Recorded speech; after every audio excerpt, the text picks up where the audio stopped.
ನಮಸ್ಕಾರ ವೀಕ್ಷಕರೇ. ಇತ್ತೀಚೆಗೆ ನನಗೊಬ್ಬರು ಒಂದು ವಿಡಿಯೋನ ಫಾರ್ವರ್ಡ್ ಮಾಡಿದ್ರು.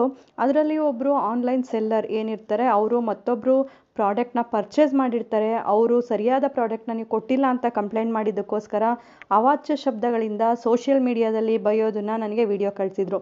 ಈ ರೀತಿ ಬೈಯೋದು ಸರಿನಾ? ಕಾನೂನಿನ ಪ್ರಕಾರ ಈ ರೀತಿಯಾಗಿ ಮಾತಾಡೋದು ಸರಿನಾ? ಸೋಷಿಯಲ್ ಮೀಡಿಯಾ ಅಂದಮೇಲೆ ಅದು ಪ್ರತಿಯೊಬ್ಬರು ನೋಡೋವಂಥದ್ದು. ಸೋಷಿಯಲ್ ಮೀಡಿಯಾದಲ್ಲಿ ಯಾವುದೇ ಒಬ್ಬ ವ್ಯಕ್ತಿ ಬಗ್ಗೆ, ಜನಾಂಗದ ಬಗ್ಗೆ, ಸಂಸ್ಥೆ ಬಗ್ಗೆ ಮಾತನಾಡಿದಾಗ, ಅಂದರೆ ಅವಹೇಳನಕಾರಿಯಾಗಿ ಮಾತನಾಡಿದಾಗ ಅದು ಶಿಕ್ಷಾರ್ಹನ ಅಲ್ವಾ ಅನ್ನೋದ್ರ ಬಗ್ಗೆ ಅವರು ಕ್ವಶನನ್ನು ಕೇಳಿದರು. ನಾನು ಕೂಡ ಆ ವಿಡಿಯೋನ ನೋಡಿದೆ. ನನಗೆ ತುಂಬಾ ಬೇಜಾರಾಯಿತು. ಯಾಕೆಂದರೆ ಆ ವಿಡಿಯೋದಲ್ಲಿ ಬಳಸಿರುವಂಥ ಪದ ಬಳಕೆ ಆಗಿರ್ಬೋದು ಅಥವಾ ಆ ಒಂದು ಮೈಂಡ್ ಸೆಟ್ ಆಗಿರ್ಬೋದು ತೀರಾ ಕೆಳಮಟ್ಟದಲ್ಲಿತ್ತು. ಯಾರನ್ನು ಕೂಡ ಕಸ್ಟಮರ್ಗಳನ್ನ ಆ ರೀತಿಯಾಗಿ ಮಾತಾಡೋದು ತಪ್ಪು. ಅದರಲ್ಲೂ ಕೂಡ ಆನ್ಲೈನಲ್ಲಿ ಅಂದರೆ ಸೋಷಿಯಲ್ ಮೀಡಿಯಾದಲ್ಲಿ ಮಾತಾಡೋದು ಬಹಳ ತಪ್ಪು. ಇದಕ್ಕೆ ಖಂಡಿತವಾಗಿಯೂ ಕೂಡ ಅವರು ಲೀಗಲ್ ಆ್ಯಕ್ಷನನ್ನು ತಗೋಬೋದಿತ್ತು. ಆದರೆ ಆಪೋಸಿಟ್ ಅವರು ತಗೊಳ್ಳದೇ ಇರೋದು ಅವ್ರ ದೊಡ್ಡತನ ಇರ್ಬೋದು. ಸಾಮಾನ್ಯವಾಗಿ ಈ ಥರ ಘಟನೆಗಳಾದಾಗ ಯಾವೆಲ್ಲ ಸಮಸ್ಯೆಗಳು ಬರುತ್ತೆ, ಯಾವೆಲ್ಲ ರೀತಿಯಾದ ಕಾನೂನು ಕ್ರಮಗಳನ್ನ ತೆಗೆದುಕೊಳ್ಬೋದು ಅನ್ನೋದನ್ನು ನಾನು ಈ ವಿಡಿಯೋದಲ್ಲಿ ತಿಳಿಸ್ತಾ ಇದ್ದೀನಿ. ಅದ್ರ ಜೊತೆಗೆ ಮತ್ತೊಂದು ಮಾತು ಹೇಳ್ತಾ ಇದ್ದೀನಿ. ಯಾರೇ ಆದರೂ ಕೂಡ ಕಸ್ಟಮರ್ ಆಗಿರ್ಬೋದು ಅಥವಾ ಸೆಲ್ಲರ್ ಆಗಿರ್ಬೋದು, ತಮ್ಮ ಲಿಮಿಟೇಷನ್ಗಳನ್ನ ತಿಳ್ಕೊಂಡಿರಬೇಕು. ಸೋಷಿಯಲ್ ಮೀಡಿಯಾನ ಯಾರೆಲ್ಲ ಬಳಸ್ತಾ ಇರ್ತೀರಾ ಅದರ ಲಿಮಿಟೇಷನ್ನ ತಿಳ್ಕೊಬೇಕು.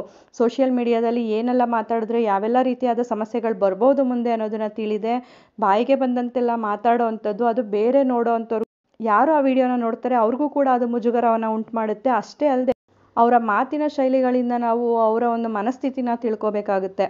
ಈ ಒಂದು ವಿಡಿಯೋದಲ್ಲಿ ನಾನು ಯಾರ ಪರವಾಗೂ ಕೂಡ ಹೇಳ್ತಾ ಇಲ್ಲ. ಕಾನೂನಿನಲ್ಲಿ ಏನಿದೆ ಅನ್ನೋದನ್ನ ಈ ವಿಡಿಯೋದಲ್ಲಿ ತಿಳಿಸ್ತಾ ಇದ್ದೀನಿ. ಸಾಮಾನ್ಯವಾಗಿ ಯಾರನ್ನೇ ಕೂಡ ಆನ್ಲೈನಲ್ಲಿ ಆಗಿರ್ಬೋದು, ಸೋಷಿಯಲ್ ಮೀಡಿಯಾಗಳಲ್ಲೇ ಆಗಿರ್ಬೋದು ಅಬ್ಯೂಸ್ ಮಾಡಿದಂಥ ಸಂದರ್ಭದಲ್ಲಿ ಅದನ್ನು ಡಿಫಾಮೇಷನ್ ಆಗಿ ಫಸ್ಟ್ ಕನ್ಸಿಡರ್ ಮಾಡ್ತೀವಿ.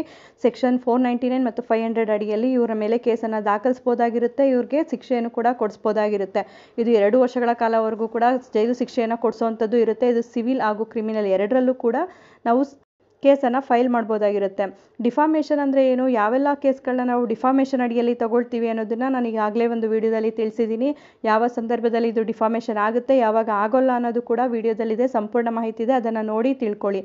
ಸಾಮಾನ್ಯವಾಗಿ ಯಾವುದೇ ಒಂದು ವ್ಯಕ್ತಿಯನ್ನಾಗಿರ್ಬೋದು ಅಥವಾ ಸಂಘ ಸಂಸ್ಥೆಗಳನ್ನಾಗಿರ್ಬೋದು ಅಥವಾ ಯಾವುದೇ ಒಂದು ಯಾರನ್ನೇ ಆಗಿರ್ಬೋದು ಸೋಷಿಯಲ್ ಮೀಡಿಯಾದಲ್ಲಿ ಅಂದರೆ ಎಲ್ಲರೂ ನೋಡೋ ರೀತಿಯಲ್ಲಿ ಸಮಾಜದ ಎದುರುಗಡೆ ಅವ್ರನ್ನ ನಿಂದಿಸಿದಾಗ, ಅವ್ರನ್ನ ಹೀಯಾಳಿಸಿದಾಗ ಅಥವಾ ಅವರ ಗೌರವಕ್ಕೆ ಧಕ್ಕೆ ಬರೋ ಅಂಥ ಮಾತುಗಳನ್ನ ಆಡಿದಾಗ ಆ ಮಾತುಗಳು ಯಾರಿಗೆ ಹೇಳ್ತಾ ಇದ್ದಾರೆ ಅನ್ನೋದು ಎಲ್ರಿಗೂ ಕೂಡ ತಿಳಿತಾ ಇರೋವಂಥ ಸಂದರ್ಭದಲ್ಲಿ ಅಥವಾ ಒಂದು ಅವ್ಯಾಚ ಶಬ್ದಗಳೇನಿರುತ್ತೆ ಆ ಪದಗಳನ್ನ ಬಳಸಿ ನಿಲ್ಲಿಸೋದಿರ್ಬೋದು ಅಥವಾ ಆ ಒಂದು ಮಹಿಳೆಯ ಗೌರವಕ್ಕೆ ಅಥವಾ ಆಕೆಯ ಜೀವನ ಶೈಲಿ ಏನು ಮಾಡ್ತಾ ಇರ್ತಾಳೆ ಅದಕ್ಕೆ ಧಕ್ಕೆ ಆಗೋ ರೀತಿ ಮಾತುಗಳನ್ನ ಆಡೋದಾಗಿರ್ಬೋದು, ಇದೆಲ್ಲವೂ ಕೂಡ ಡಿಫಾಮೇಷನ್ ಅಡಿಯಲ್ಲಿ ಬರುತ್ತೆ. ಅವರು ಅದಕ್ಕೆ ಮಾನನಷ್ಟ ಮೊಕದ್ದಮೆಯನ್ನು ಹಾಕೋಬೋದಾಗಿರುತ್ತೆ. ಸಾಮಾನ್ಯವಾಗಿ ನಾವು ಯಾವ ರೀತಿಯಾದ ಕ್ರಮಗಳನ್ನ ತೆಗೆದುಕೊಳ್ಬೋದು ಅಂತ ಹೇಳಿದ್ರೆ, ಇದರ ಜೊತೆಗೆ ನಾವು ಸೆಕ್ಷನ್ 506 ಹಾಗೂ 507 ಅನ್ನು ಕೂಡ ಸೇರಿಸ್ಕೋಬೋದು. ಅಂದರೆ ಸೋಷಿಯಲ್ ಮೀಡಿಯಾದಲ್ಲಿ ಬೆದರಿಕೆ ಹಾಕುವಂಥದ್ದು, ಹೆಣ್ಣು ಮಕ್ಕಳಿಗೆ 509ನ ಪ್ರಕಾರ ಹೆಣ್ಣು ಮಕ್ಕಳಿಗೆ ಕೀಳಾಗಿ ಮಾತಾಡೋ ಅಂಥದ್ದು, ಈ ರೀತಿ ಮಾತಾಡೋದು ಕೂಡ ಒಂದು ಅಫೆನ್ಸಿವ್ ಆಗುತ್ತೆ.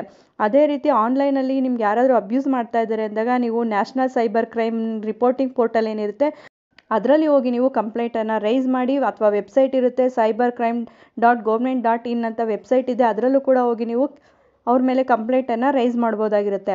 ಅದೇ ನೀವು ಇನ್ನೂ ಒಂದು ಏನು ಮಾಡ್ಬೋದು ಅಂದರೆ ಹೆಲ್ಪ್ಲೈನ್ ನಂಬರ್ ಇರುತ್ತೆ 1930. ಈ ಹೆಲ್ಪ್ಲೈನ್ ನಂಬರ್ನ ಮುಖಾಂತರ ಕೂಡ ನೀವು ಅವ್ರ ಮೇಲೆ ಒಂದು ಕಂಪ್ಲೇಂಟನ್ನು ಫೈಲ್ ಮಾಡ್ಬೋದಾಗಿರುತ್ತೆ. ಅಥವಾ ನಿಮ್ಗೆ ಯಾವುದೂ ಆಗದೇ ಇದ್ದಾಗ ನಿಯರಲ್ಲಿರೋ ಅಂಥ ಸೈಬರ್ ಕ್ರೈಮ್ ಪೊಲೀಸ್ಗೆ ಹೋಗಿ ಈ ಒಂದು ವಿಷಯವನ್ನು ತಿಳಿಸ್ಬೇಕು ಅಥವಾ ಲೋಕಲ್ ಸ್ಟೇಷನಲ್ಲಿ ಕೂಡ ಈ ಒಂದು ಕೇಸನ್ನು ದಾಖಲಿಸ್ಬೋದಾಗಿರುತ್ತೆ. ಇದು ಸಿವಿಲ್ ಕ್ರಿಮಿನಲ್ ಎರಡರಡಿ ಕೂಡ ನಾವು ಮಾಡ್ಬೋದಿರುತ್ತೆ. ಇದರಲ್ಲಿ ಏನೆಲ್ಲ ಬೇಕಾಗುತ್ತೆ ಸಾಮಾನ್ಯವಾಗಿ ಅಂದರೆ, ಯಾವೆಲ್ಲ ಇನ್ಫಾರ್ಮೇಷನ್ನ ಕೊಡಬೇಕು ನಾವು ಅಂದರೆ, ಯಾವೊಂದು ಇನ್ಸಿಡೆಂಟ್ ಆಗಿರುತ್ತೆ ಅದಕ್ಕೆ ಸಂಬಂಧಪಟ್ಟ ಡೀಟೇಲ್ಸನ್ನು ಕೊಡಬೇಕಾಗುತ್ತೆ. ಅದಕ್ಕೆ ಸಂಬಂಧಪಟ್ಟ ಆಡಿಯೋ ವಿಡಿಯೋ ಸಾಕ್ಷಿಗಳನ್ನು ಕೊಡಬೇಕಾಗುತ್ತೆ. ನಿಮ್ಮ ಹತ್ರ ಯಾವೆಲ್ಲ ಎವಿಡೆನ್ಸ್ ಇದೆ ಅದನ್ನು ಕೊಡಬೇಕಾಗುತ್ತೆ. ಮತ್ತು ಪರ್ಸ್ನಲ್ ಇನ್ಫಾರ್ಮೇಷನ್ ಇರುತ್ತೆ, ಯಾರು ನಿಮಗೆ ಈ ರೀತಿಯಾದ ಮಾನನಷ್ಟ ಮೊಕದ್ದಮೆಗೆ ಕಾರಣರಾಗಿದ್ದಾರೆ ಅವರ ಒಂದು ಡೀಟೇಲ್ಸ್ ಆಗಿರ್ಬೋದು, ನಿಮ್ಮ ಡೀಟೇಲ್ಸ್ ಆಗಿರ್ಬೋದು ಕೊಡಬೇಕಾಗುತ್ತೆ. IT ಆ್ಯಕ್ಟ್ನ ಕೆಳಗಡೆ ಕೂಡ ನೀವು ಆನ್ಲೈನಲ್ಲಿ ಒಂದು ಚೀಟಿಂಗ್ ಆಗಿದೆ ಅನ್ನೋದು ಕೂಡ ಆನ್ಲೈನ್ ಕಂಪ್ಲೇಂಟನ್ನು ಕೂಡ ಮಾಡ್ಬೋದಾಗಿರುತ್ತೆ. ಯಾವುದೇ ಒಂದು ಆನ್ಲೈನ್ ಪ್ರಾಡಕ್ಟ್ನ ನೀವು ಪರ್ಚೇಸ್ ಮಾಡಿದಾಗ ಅದು ಸರಿಯಾದ ವಸ್ತುಗಳು ಅಥವಾ ಡ್ಯಾಮೇಜ್ ಆಗಿರುವಂಥ ಪ್ರಾಡಕ್ಟ್ಗಳು ಬಂದಿದೆ ಅಂದಾಗ ಅದು ಹೆಚ್ಚಿಗೆ ತಲೆ ಕೆಡಿಸ್ಕೊಬೇಡಿ. ಮೊದಲನೇದಾಗಿ ಆ ಸೆಲ್ಲರ್ನ ಕಾಂಟ್ಯಾಕ್ಟ್ ಮಾಡಿ ಸೆಲ್ಲರಿಂದ ಅದನ್ನು ರೀಪ್ಲೇಸ್ ಅಥವಾ ರೀಫಂಡನ್ನು ಕೇಳಿ. ಅವರು ಕೊಡದೇ ಇದ್ದಂಥ ಸಂದರ್ಭದಲ್ಲಿ ನ್ಯಾಷನಲ್ ಕನ್ಸ್ಯೂಮರ್ ಹೆಲ್ಪ್ಲೈನ್ ಅಥವಾ ಕನ್ಸ್ಯೂಮರ್ ಫೋರಮ್ಗೆ ಕಂಪ್ಲೇಂಟ್ ಮಾಡಿ. ನಿಮ್ಮ ನಿಯರೆಸ್ಟ್ ಇರೋವಂಥ ಡಿಸ್ಟ್ರಿಕ್ಟ್ ಕನ್ಸ್ಯೂಮರ್ ಕಮಿಷನ್ ಕೂಡ ಕಂಪ್ಲೇಂಟನ್ನು ಮಾಡ್ಬೋದಾಗಿರುತ್ತೆ. ಅಷ್ಟೇ ಅಲ್ಲ, ಇಲ್ಲಿ ಅವರು ರೀಫಂಡ್ ಮಾಡಿರ್ಬೋದು, ಮಾಡಿದರೂ ಕೂಡ ಅವರು ಪರ್ಸ್ನಲ್ ಆಗಿ ತೆಗೆದುಕೊಂಡು ಈ ರೀತಿ ಅವಾಚ್ಯ ಶಬ್ದಗಳಿಂದ ಮಾತನಾಡಿರೋದು ಇದು ಮತ್ತೊಬ್ರಿಗೂ ಕೂಡ ಇನ್ಫ್ಲೂಯೆನ್ಸ್ ಆಗುತ್ತೆ. ಈ ರೀತಿ ಸೋಷಿಯಲ್ ಮೀಡಿಯಾನ ಈ ರೀತಿ ವರ್ಸ್ಟ್ ಆಗಿ ಬಳಸ್ಕೊಳ್ಳೋ ಅಂಥದ್ದು, ಅಥವಾ ಇವರೆಲ್ಲ ಸಮಾಜಕ್ಕೆ ಯಾವ ರೀತಿಯಾದ ಸಂದೇಶವನ್ನು ಕೊಡ್ತಾ ಇದ್ದಾರೆ, ಮಕ್ಕಳು ಕೂಡ ನೋಡ್ತಾರೆ, ಹಿರಿಯರು ನೋಡ್ತಾರೆ, ಪ್ರತಿಯೊಬ್ಬರು ಕೂಡ ಈ ಸೋಷಿಯಲ್ ಮೀಡಿಯಾನ ನೋಡೋದ್ರಿಂದ ಈ ಒಂದು ಪದಗಳೇನಿರುತ್ತೆ ಅವ್ರು ಬಳಸೋದು ಪ್ರತಿಯೊಬ್ಬರು ಕೂಡ ಕೇಳಿಸ್ಕೋತಾರೆ. ಇದರಿಂದ ಬೇರೆ ರೀತಿಯಾದ ಪರಿಣಾಮ ಬೀರುತ್ತೆ. ಇಂಥ ಒಂದು ವೀಡಿಯೋಸ್ಗಳಿಗೆ ನಿರ್ಬಂಧಗಳಾಗಲೇಬೇಕಾಗುತ್ತೆ. ಅಷ್ಟೇ ಅಲ್ಲ, ಅವರು ಸ್ವತಃ ತಿಳ್ಕೋಬೇಕು ಯಾರೆಲ್ಲ ಇವ್ರಿಗೆ ಪ್ರಚೋದನೆಯನ್ನು ಕೊಡ್ತಾರೆ, ನೀವು ಮಾಡಿದ ಸರಿ, ನೀವು ಹೇಳೋದೇ ಸರಿ, ನೀವು ಇನ್ನೂ ಬೈಬೇಕು, ಇನ್ನೂ ಜಗಳ ಮಾಡಿ ಅಂತೆಲ್ಲ ಪ್ರೊವೋಕ್ ಮಾಡ್ತಾರೆ. ಆವಾಗ ನೀವು ಎಚ್ಚರಿಕೆಯಿಂದ ಇರಬೇಕು. ಅವರ ಉದ್ದೇಶ ಈ ಎಂಟರ್ಟೈನ್ಮೆಂಟ್ ತೊಗೊಳ್ಳೋದು, ಇಬ್ಬರ ಮಧ್ಯೆ ಜಗಳ ತಂದುಬಿಟ್ಟು ಎಂಟರ್ಟೈನ್ಮೆಂಟ್ ತೊಗೊಳ್ಳೋದೇ ಆಗಿರುತ್ತೆ ಹೊರತು ನಾಳೆ ಏನೇ ಕಾನೂನಿನ ಸಮಸ್ಯೆಗಳು ಬಂದರೂ ನೀವು ಮಾತ್ರ ಫೇಸ್ ಮಾಡಬೇಕು. ಯಾರೂ ಕೂಡ ಕಮೆಂಟ್ ಮಾಡೋರು, ಪ್ರೊವೋಕ್ ಮಾಡೋರು ಬರೋದಿಲ್ಲ.